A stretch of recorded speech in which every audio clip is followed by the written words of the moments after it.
কমিশনে অদ্ভুতভাবে লক্ষ্য করলাম একমাত্র এই নারী সংসদ সদস্য কতজন হবেন এবং কতজনকে মনোনয়ন দেওয়া হবে এই বিষয়ে একটা সর্বদলীয় ঐক্যমত্য স্থাপন হয়েছে ঐক্যমত্য কমিশনে উইদাউট এনসিপি।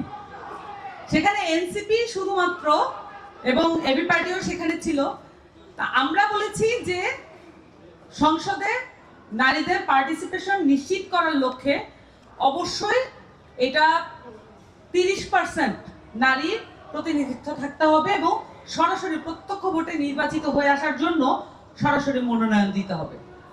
কিন্তু সেখানে আমরা লক্ষ্য করলাম বাকি সমস্ত দল ঐক্যমত্য পোষণ করলেন যে কোনোভাবেই এটা এক্সিকিউট করতে দেওয়া হবে না। আমরা কেন বারবার ঐক্যমত্য কমিশনের এই জায়গায় ফেরত আসছি? আপনারা যে ঐক্যমত্য কমিশন প্রত্যক্ষ করেছেন এটা একটা ঐতিহাসিক ঐক্যমত্য কমিশন।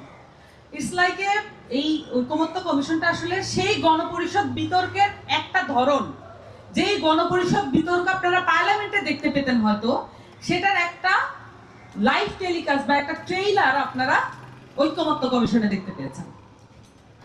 এখন এই সর্বদলীয় ঐক্যের মধ্যে কেন ঘটনাটা ঘটে এটা আমি একটু ব্যাখ্যা করব। কেন নারীদের রাজনীতি দিনের পর দিন আরো কঠিন থেকে কঠিনতর হয়ে উঠছে এবং নারীদের অর্জন দিনের পর দিন আরো কেন দূর থেকে দূরে সরে যাচ্ছে? দেখুন, আমাদের দেশে প্রতিষ্ঠিত এবং জনপ্রিয় এমন অনেক পলিটিক্যাল পার্টি আছে যারা নারীদের সাথে একত্রে বসতে পর্যন্ত রাজি না, এবং তারা বাংলাদেশে জনপ্রিয় এবং একই সাথে তারা বাংলাদেশের এই গণতান্ত্রিক প্রসেসের মধ্যে গুরুত্বপূর্ণ বিবেচিত।